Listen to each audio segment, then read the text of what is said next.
Blockades, train derailments, power outages, floods. There are so many events that can impact supply chain.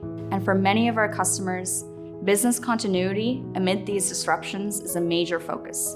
By working with each of our customers to add their locations to our dashboard, they get a customized view that alerts them to disruptions happening within a specified radius of their assets, and this gives them the ability to proactively adjust operations to keep their goods moving. We had a major supply chain disruption in North America back in February when the Canada-U.S border was essentially shut down by protesting truckers.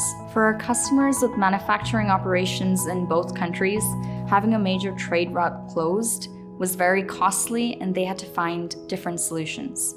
This was a situation that put about $360 million of daily trade on hold, and we monitored it for weeks, including for traffic updates that help identify alternate transport routes. As businesses are becoming more and more interconnected, having a clear picture of events that impact supply chain and where they are in relation to your business is becoming more and more important to maintain business continuity.